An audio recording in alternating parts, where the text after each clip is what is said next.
I've run Boston now 4 times, and that was my best Boston time. And obviously I'm older, but I think there's something to be said about running with pressure and running with eyeballs on you. Hey everybody, Happy New Year and welcome to Set the Pace, the official podcast of New York Roadrunners presented by Peloton. I'm Rob Similcare, the CEO of New York Roadrunners. Bex Gentry is off today. It's New Year's, and we want to wish each and every one of you an incredibly happy 2026. Hope you had a great holiday season. Hope you looked back on a terrific 2025, both for your running life and the rest of your life. Hope it was a great year and hope that you are excited for the new year ahead. Bex and I wish you all the best, whether it's the race that you're training for, a PR you want to set, a first-time marathon you're hoping to accomplish, or any distance that you're looking to take on in the new year. It's such a great time to look ahead, set goals, and get excited about the year ahead. Maybe your goal is just a recovery. A lot of us, and myself included, ran a lot in 2025 and still are feeling some of the after effects of that. I think Bex was in that boat last year after running the 7’7” race. And so took a year to kind of recover, reset. So maybe that's your goal. And you got a plan to do that with some cross training and weight training and some shorter runs. Or maybe you're going to take on your first marathon. Maybe you got into a race you've never gotten into before. Whatever it might be, we wish you all the best for 2026. And we obviously hope to see all of you out there at a New York Roadrunners race sometime this year. Well, we've got a great year ahead of us. We're so excited about a lot of different things. But of course, as we often do, we kicked off the new year at New York Roadrunners right where we like to be, at a starting line. The Midnight Run took place on New Year's Eve, and it was a great, great night out there. This race has been around for a long time. It was founded in 1979. It's actually one of the longest standing races at New York Roadrunners. Sadly, it didn't take place last year. You might remember we had some thunderstorms in the area, but the weather good this year. By the way, just so you know, we record this on Tuesday, so I'm talking to you before the race, but I'll be out there for New Year's Eve. Can't wait to ring it in with all of you. And for those of you who ran, and it's sold out, about 5,000 runners set to take it on. We hope that you had a great 4-mile run through Central Park. And it's not just a race, of course. It's New Year's Eve. So we're not just out there running. We had live music, fireworks, on-course entertainment, these new glow-in-the-dark bibs, which were a new thing that our runner services group developed. We've got this really cool blue light that's on at the finish line, and it shows a Happy New Year message on the bibs as folks cross the finish line. There's a photo booth and all kinds of funny games. So it was a great New Year's Eve. Hope everybody had a great one, and just a great way to ring in the new year, whether it was that or, a lot of folks I know out there on New Year's Day, they like to get up and get in their first run of the year bright and early on the first day of the year. So maybe you're out there doing that. Maybe you're listening to me as you're out there taking on your first run of 2026. I hope you're having a great one and hope that your holiday season was fantastic.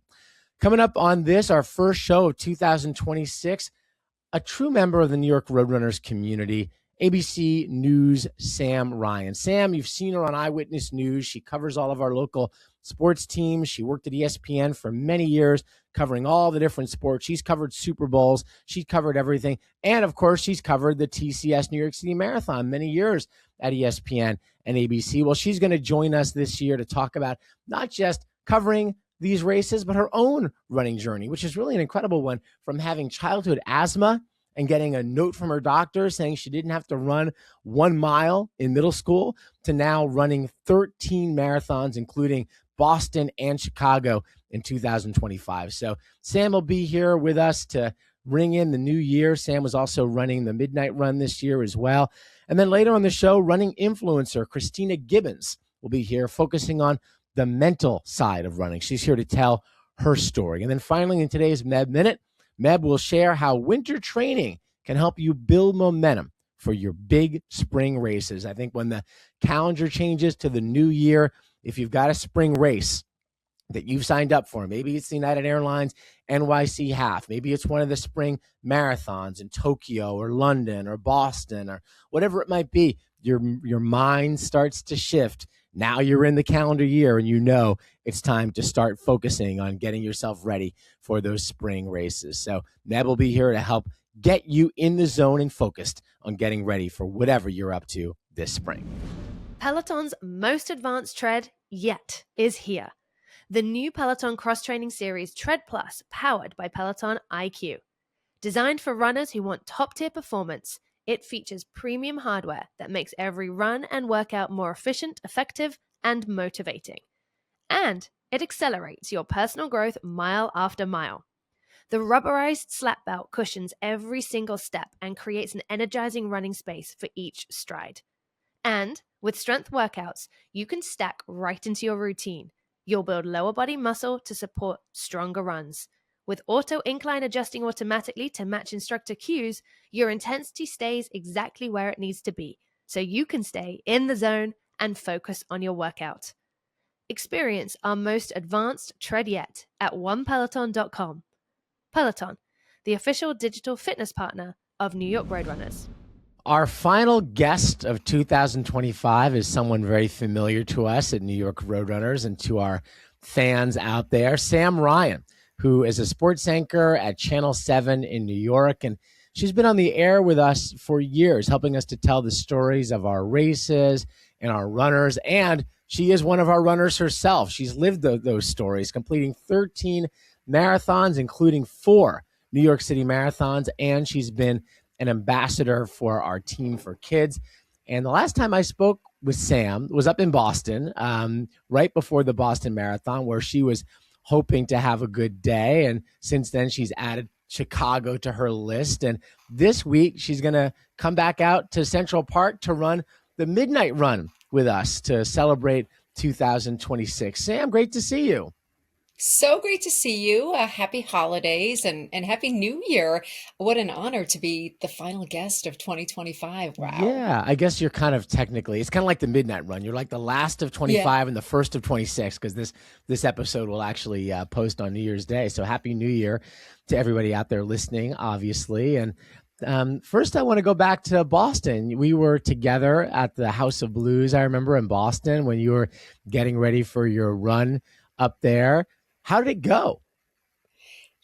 I think I do better under pressure because I put it out there. We were on the podcast. I had not run a marathon in about 4.5, 5 years, and pretty much thought that my carbon fiber plate shoes were in the past. And I called it, I believe I called it the Redemption Tour, the Redemption Run when we last spoke. I didn't know what to expect. And I had the marathon build, and it was really fun to have a healthy training block and really focus more on weight training and nutrition. And it worked in my favor. I've run Boston now 4 times, and that was my best Boston time. And obviously I'm older, but I think there's something to be said about running with pressure and running with eyeballs on you. I only slept an hour and 47 minutes the night before, and the nerves were, I had the anxiety going. I used my Peloton sleep meditation app. I probably went through 5 of them to try to get to sleep.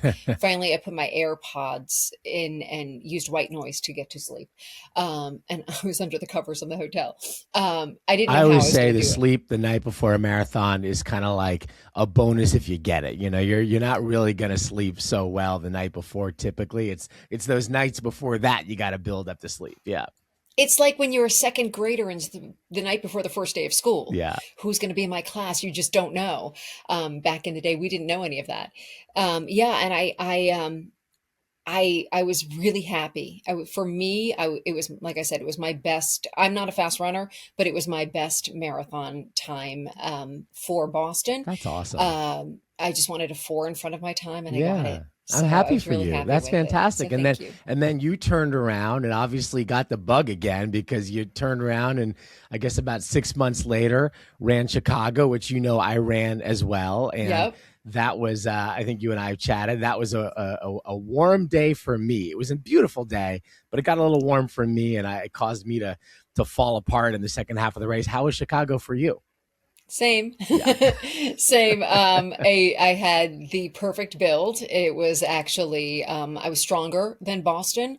And I really focused on the glycogen stores, carb loading. I tried to take in all the science of it, monitoring my VO2 max, just doing everything the right way. Now I knew I had the base. I knew I could do the distance. Now I wanted to add more speed. I wanted to finish feeling healthy and not have any issues. And I felt really good going into that. I ran a local half marathon as part of my taper a few weeks before. And I finished third in my age group. So that Wow. was just a bonus. I'm like, oh, this is great. Nice. And I think a lot of people were telling me, you will PR this race. You're so ready. It's flat. It was pancake flat, and the energy was amazing. The walk from my hotel was maybe 2 blocks. It was amazing. Everything was perfect, but it did get warm. And I think something about, and I don't know if you can speak to this also with the terrain, when the course elevation, you prepare for a hilly marathon. And, sometimes you take it easy or you crush the uphills, but there's the reward of the downhill, but you don't want to push the downhill. When you have a flat, marathon, you need to prepare for that also. And it was a steady pace. And that's something that I'm not used to. Mm-hmm. So none of my training runs were pancake flat. It's hard to find that around New York. Yeah. Yeah. Mm-hmm. And it was different. I had side stitch issues. I spoke to Bex, our colleague and coach, afterwards. And, it's my breathing. I need to adjust my breathing. So that's something else I need to work on. So I entered the lottery again for next year and I got in. So this will be my Chicago redemption. All right. I love it. Yeah. I similarly would, perhaps I'll go for redemption in Chicago because it wasn't the day I wanted, but we'll see. I had it sounds very similar actually to the day you had. And flat takes some adjusting too. I had a good race in Berlin the year before on flat, but it definitely takes some getting used to. And I think, it's something that people do need to train for. Sam, it's interesting having this conversation with you at the end of the year because I think a lot of people who run marathons, here we are at the end of the year, beginning of a new year, right? And everybody's thinking back on the year they just had, looking ahead to the year and okay, what are their hopes? What are their dreams? What races have they maybe already gotten into? What are they hoping to get into? Maybe in the case of New York, where folks are, still going to be waiting for the drawing in the winter. What are you looking ahead towards with excitement? It sounds like Chicago. Any other kind of like year end or year beginning thoughts you're having right now about what you did accomplish and what you're hoping to accomplish next year when it comes to running?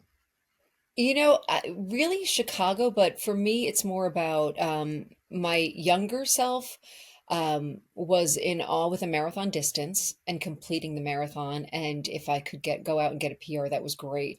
For me now, it's about health, staying healthy, no injuries, and to go through this year, 2 marathon training blocks without any injuries. I'm knocking on wood right now. I'm thankful for that. And just to learn more about health, nutrition, fitness. I was talking about glycogen stores earlier, VO2 max. I'm trying to understand VO2 max and how that plays in. Am I a speedy runner? No, I think I said that already. But how can I maximize this science to be a stronger, more efficient runner?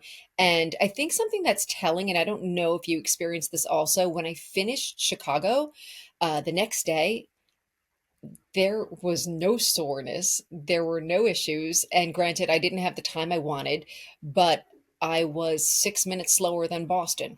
So that's not a big chunk of time. That's fascinating, by the way. But I did not have any issues walking downstairs.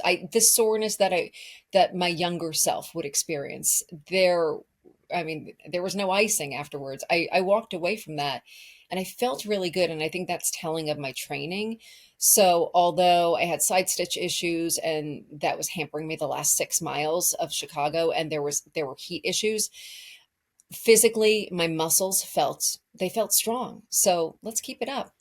Yeah, I felt similarly after Chicago, not that sore. Partly, I think, because I also just called off the dogs in the second half of the race. Once I Yeah. got to about 17 or 18, and I was like, "This is not going to be my day." I really did pull back a lot and just kind of turned it into a pleasure run. So that definitely helped with the soreness. But hey, every day is different. Every marathon is different. Every year is different, and that's what's exciting about the beginning of a new year. You just never know what's going to come at you, whether it's in running or in life. So it's always an exciting time when we start a new year. And so you're going to be starting the new year with us in Central Park at the Midnight Yeah. Run. By the time folks listen to this, it will be the new year. But you last ran this 10 years ago, and it's a very special and unique event in New York and in the running world. What helped you decide to come back and run it again this year? I love being part of the running community. And I felt that 10 years ago, 2015, 2016, heading into the Midnight Run, I that was 2016. Later that year, I ran at that point a marathon PR. I since, PR'd since then, the 2017 New York City Marathon, but the 2016 New York City Marathon was magical for me. And I think that year, just kicking off the new year in Central Park with New York Roadrunners and the running community, really just you embrace the commitment to running and to see so many faces out there. Our colleague and dear friend Liz Cho, she's running this also. That's And awesome. this makes me so excited because to see her journey and to see if we can run and what we accomplish and others watch and they take note and then they're inspired by it or motivated by it. How fun is that? So to see Liz's journey, and I remember when I got back from Boston and she wanted to know all about it and she was very curious, and then being part of the Good Morning America relay. She really embraced the New York City Marathon, and now she's running the New York City Half and running this New Year's Eve as well. To see her journey it's fun. It's fun to see the growth in the running community, and it's when it's your colleagues and your friends, because we were there. So we wanted to know everything about it. We got the bug. And when you get, not, I don't want to say I ever lost the bug, but it used, a couple of years ago, yeah, I ran so many marathons, Mm-hmm. but I never felt that I was going to run a marathon again, although I didn't officially hang it up.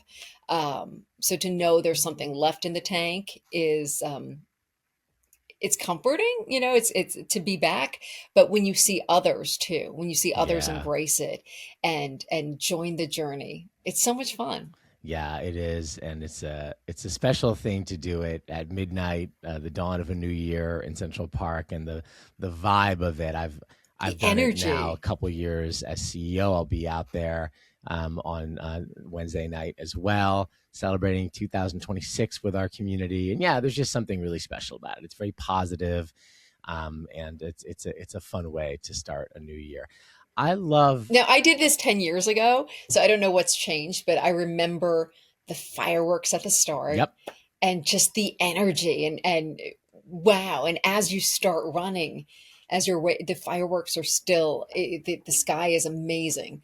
So it's really, I take it in and I don't race it, but you just, and you have the revelers from Times Square after the ball drops. They come up. They're making their way through Central Park. So all of a sudden it's like running the marathon. You have your own, you have spectators and people cheering for you along Central Park, which is just amazing. They're coming back from their parties or Times Square and they're welcoming the runners through Central Park. So That's it was right. just the electricity is amazing. Yeah, it's really cool. Sam, I love the idea of someone like you. You cover sports, obviously, for a living, not only the marathon, but you cover all of our New York teams. You're on Channel 7. And so, being on the reporting side of sports is what you've done for your career. What does it mean for you with these races, with marathons and other races, to kind of get to be on the other side, right? You're an athlete when it comes to this part of your life. You're not just covering athletes. How does the running side of what you do help you maybe on the broadcasting side in terms of relating to what it's like to be an athlete and the challenges that these professional athletes are going through with what they're trying to do? I think it gives me a better understanding about not only going out there and performing in the whatever sport they are participating in, but the commitment and the build that goes into it, the training that it involves. Um, when we relate it to running, for example, let's bring up Bex again. Last year, she completed the Great World Race. She ran 7 marathons on 7 continents in 7 days, which is, I mean, that is an amazing feat. Um, I don't know that I I mean to understand the magnitude of that and the training just to train for 1 marathon, but then to do the back to back to back to back, and and I know the recovery from 1 marathon.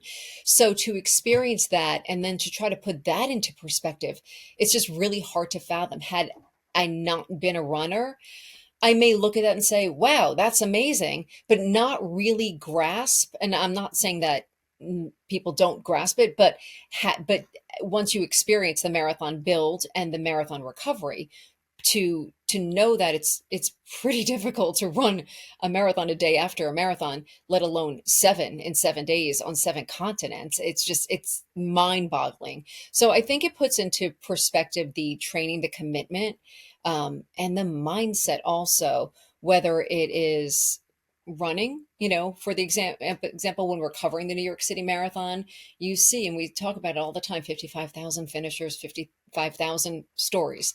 And whether it's someone running a 2-hour, 31-minute PR or someone running a 5-hour, 15-minute PR, that's their story. That's their moment. That's what they worked for.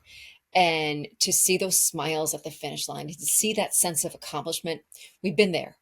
And we know, they poured their heart out to cross that finish line, to cover the 26.2 miles, whatever the story is, whatever obstacles along the way. There is the commitment that goes into that, whether it's, on the gridiron or on the basketball court.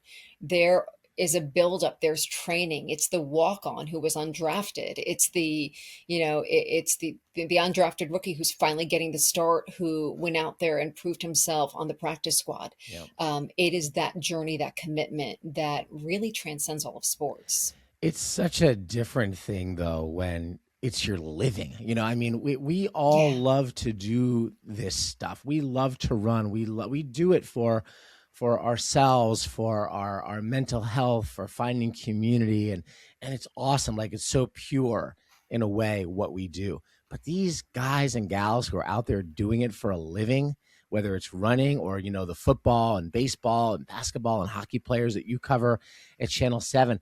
And, it's a business that they're in, and they're out there. Of course, they're playing to win and to get better, but it's also their paycheck. It's how they're going to survive in the world, And I just, I don't know. I'm always in awe of it.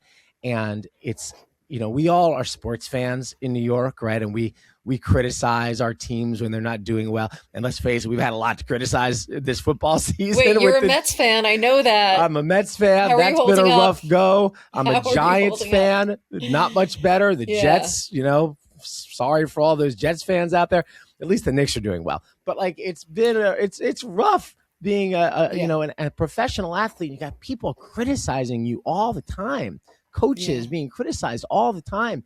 We don't have to do that when we run our marathons. We're the people who are criticizing us are ourselves when it comes to running these marathons, right? Mm-hmm.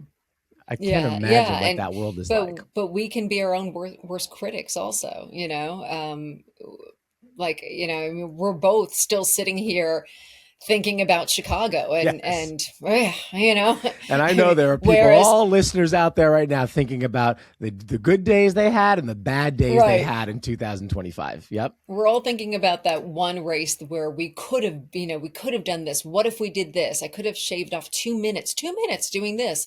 And what went wrong, rather than, wow, I just ran another marathon. Look at this. This is a beautiful thing. I have the gift of health, and I finished my 13th marathon, and I should be happy with this and, pat myself on the back. But rather than that, it's nope, I have to get better. What can I do to get better? How can I push myself and get those 2 minutes? 100%. So, but that's what we do. I remember in Boston, Sam, you were aiming to log 1,000 miles this year. Did you make it? Yes. Nice job. With 2 marathon builds and 4 half marathons, it's a good way to run 1,000 miles. Yeah. That's not too difficult. Yeah. I wasn't anticipating 2 marathons back in April, but that's what we did. So. It happened. What are your goals for, other than Chicago redemption? Do you have any other goals for 2026? Just really stay healthy, and rather than an 18-week training block, I don't want to say I'm going to have a more extensive training block, but I really want to focus, like I told you, on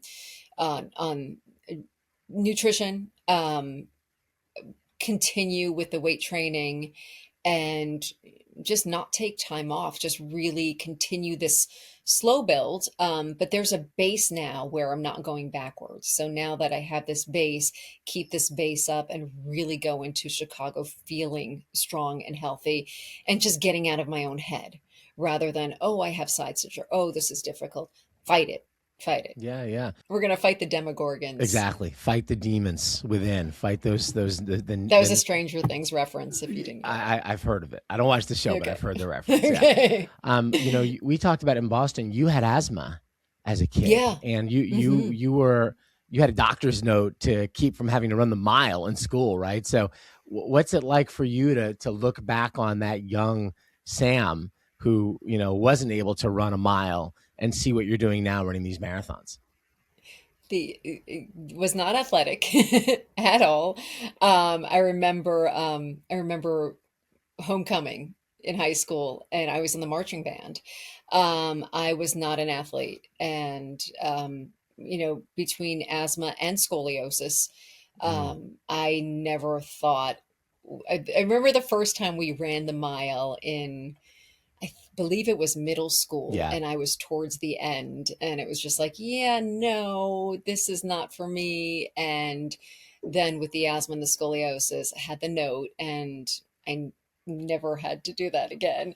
And I, to go back and to think about that, because now what's neat is I'll hear from teens and from some of my students who are amazed when, I had to cancel class I teach at Hofstra.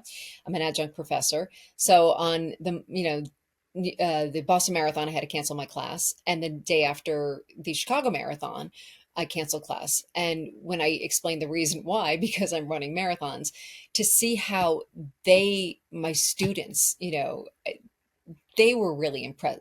They were, wow, you're running a marathon. So to think that the younger me would never have, not even think about a marathon, but just completing a mile or 2 miles and to love it. This was something I despised, but now to go out there and to not feel myself until I run, or, even last night on my treadmill, just to get the miles in and to feel better.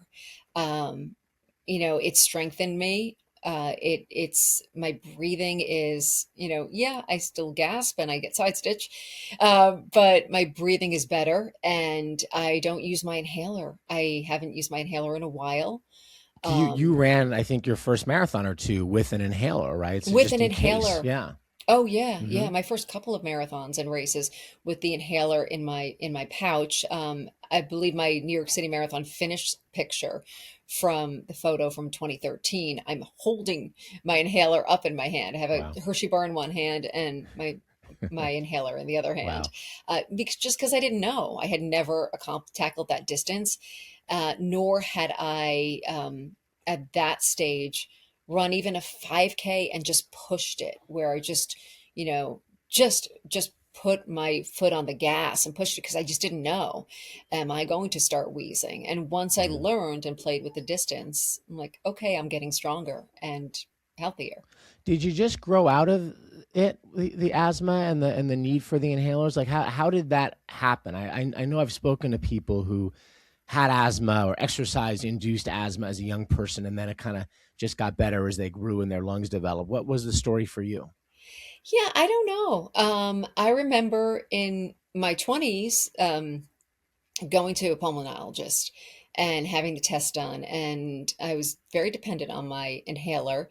Um, and if you know, anytime I would get sick, have the inhaler nearby, but just wouldn't push it. And I don't know what the science is behind it, or the medical terminology behind it, but I do know, and nor do I want to say to anyone with asthma, if you go run, you'll be okay, because I don't know.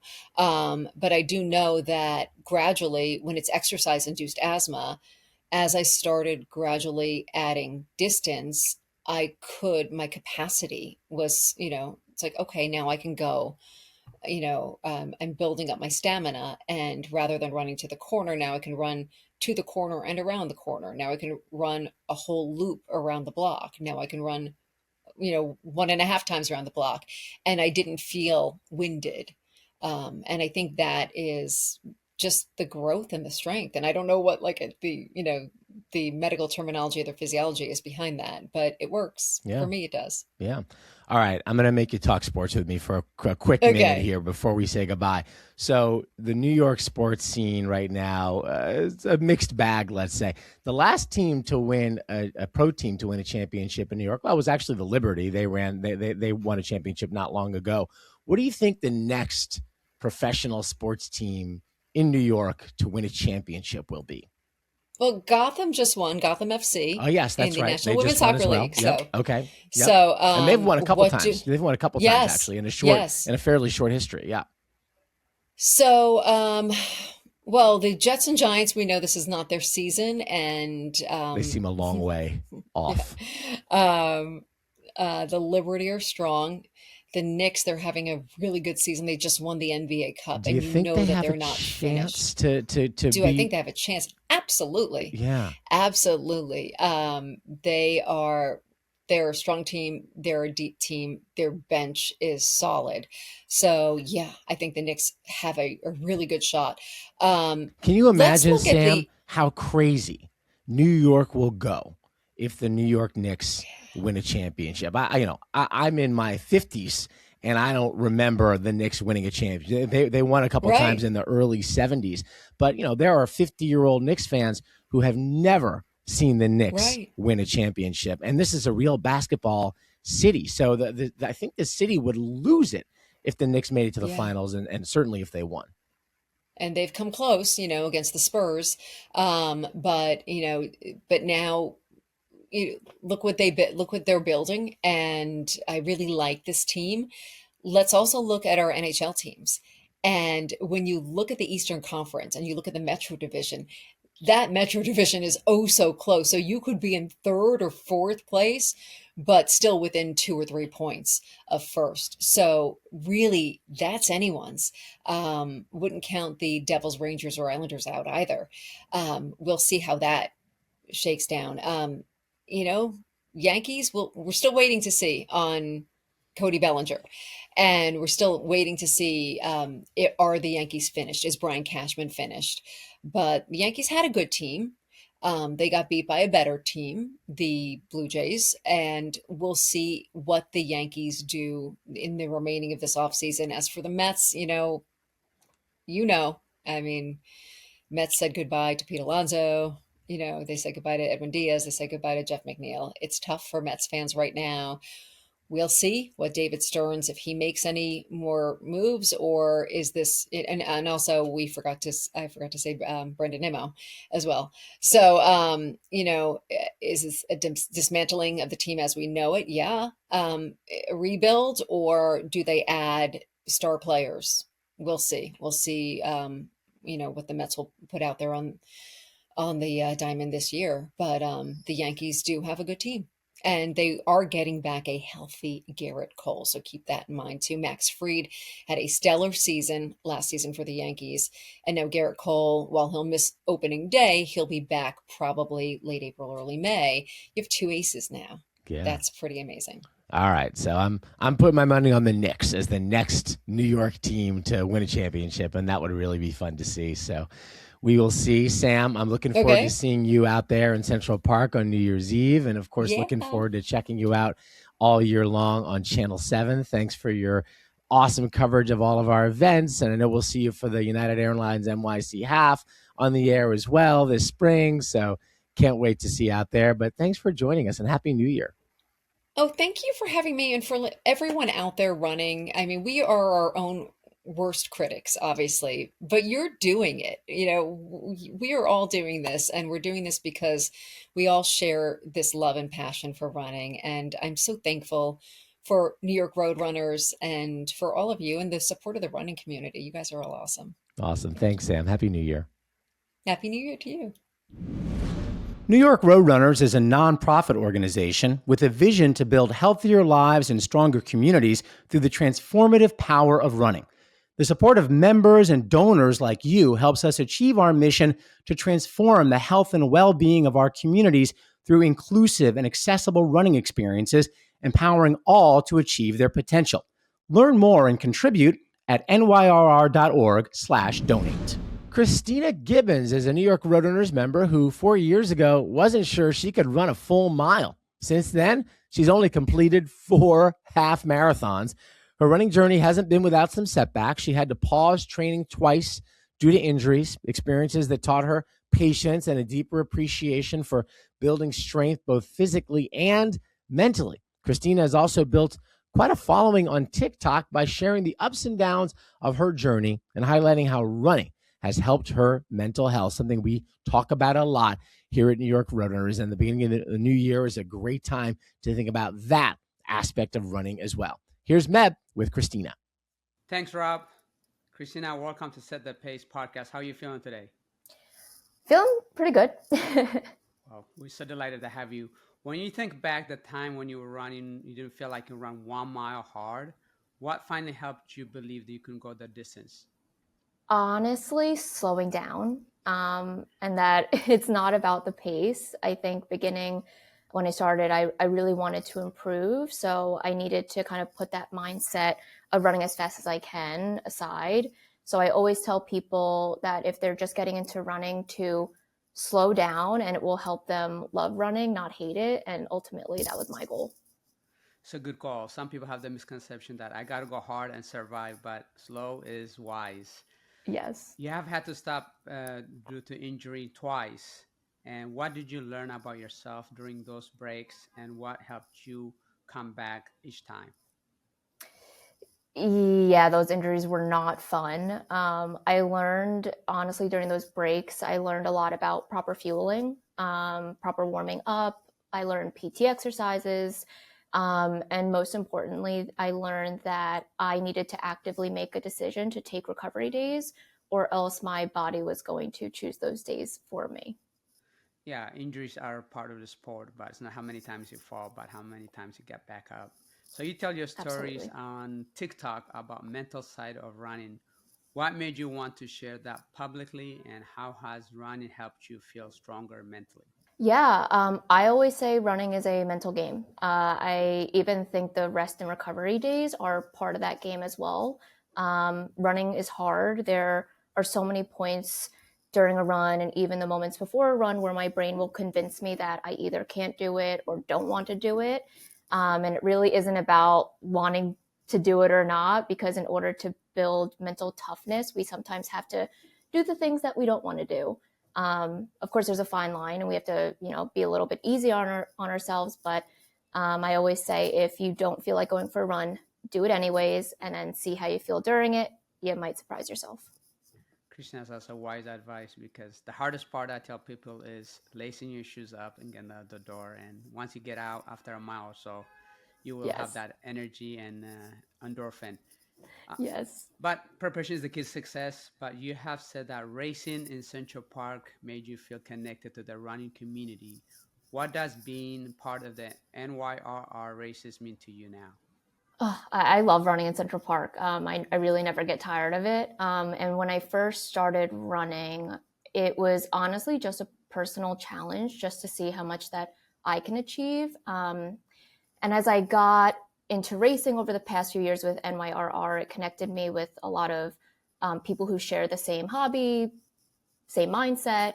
I've also met so many lovely people from NYRR volunteer opportunities and races. So it truly has just built up the running community for me, and I've loved it.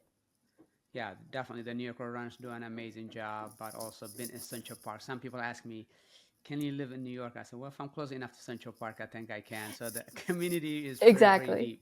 deep. So you have been built a following online while also training. How do you balance creating content with focusing on your own running goals? I mean, I genuinely enjoy training and running for leisurely purposes. I feel like creating content fits in perfectly, especially when training, because I wanted to show people the realistic side of training, that some days I won't hit my paces, that my hill workouts are actually hard, and then also sometimes that I don't always take my easy days easy, and that I have to remind myself to do that. So creating content really hasn't felt like an extra thing to do, because I'm excited to share my experience with people in hopes that, other people can join such a welcome community. That's a wonderful community it is. And so saying that, how hard it was the first time you ran a mile, or I didn't think I can go, now to be able to be embraced in the community, can you tell us the lessons you learned? Yeah. I mean, first of all, is that I built a lot of mental toughness and a lot of discipline from just going from 1 mile to, like, now my long runs are like 12 miles on weekends, which is just so fulfilling. And like I said before, I think just being part of these races and this community, I've been able to also meet so many people to run with as well, that have really helped me, like, again, build the strength, and really build the encouragement as well to keep running. New Yorker Runners does a great job trying to bring the camaraderie together and positive energy and many great runs. So thank you for being at Set the Pace, and best wishes. Thank you. Thank you so much, Christina, for joining us. Thanks for being a member of New York Roadrunners. Thanks to all of you, by the way, over 90,000 of you who come into the new year as members of New York Roadrunners. We are so thrilled to have you all as part of our community. Now on to the final part of our show, today's Meb Minute. Off season is a great way, and it's low pressure for goals. Sometimes you tell those goals to your friends or partners or your training partners and things like that. Big goals start with tiny ones. For example, saying, hey, I just want to run this many miles, especially New Year resolution as they come up, to just say, hey, I just want to run 15 miles a week, or I want to run 50 miles this month, whatever that might be. If you hit your weekly runs, that's a win. If you do your strength training, that's another win. Win is stacks. Confidence build up from overcoming situations and from building confidence in doing the small things. After a good race, for me as an elite athlete, it's always great to say, I want to be able to set a new goal. In fact, my brother Howie, my manager, I tell him, all right, that went really well. Sometimes I say, you're good as your last race. So that race went really well. And say, hey, sign up for Boston Marathon or for the London Marathon or Chicago Marathon. Let's go after that. So focusing on the process and showing up daily and improve is very, very important. I think momentum, you got to ride the momentum. And it is a beautiful thing when things go on your way, when they click. Like, for example, I've been very fortunate when things click, like the 2004 Olympics. I was already signed up for New York City Marathon, and you have to make some sacrifice. I have to pass on visit to the White House as an Olympian to get ready, because you want to prove people wrong that, Meb's got a silver medal. It was a fluke. I'm like, no, it's not. I'm going to show it to you in New York. So you train for those things. So make sure you set your goals right away. And again, if you had a bad race, that's okay. You just got to set a new goal, and you will be amazed what the body can do. When the mind and the body meets, amazing things can happen. All right, folks, that does it for our first 2026 episode of Set the Pace. We want to thank our guests, Sam Ryan from WABC and Christina Gibbons. Once again, Happy New Year to everybody out there. Hope to see each and every one of you at a race or a run, a group training event, maybe out there on one of our virtual runs or somewhere in our New York Roadrunners calendar. We hope that you all join us somewhere, and we hope you have a great, great year. Remember, if you like the episode, subscribe, leave a rating or a comment so we can hear from you. Have a great, great 2026. Enjoy the miles. We'll see you next week.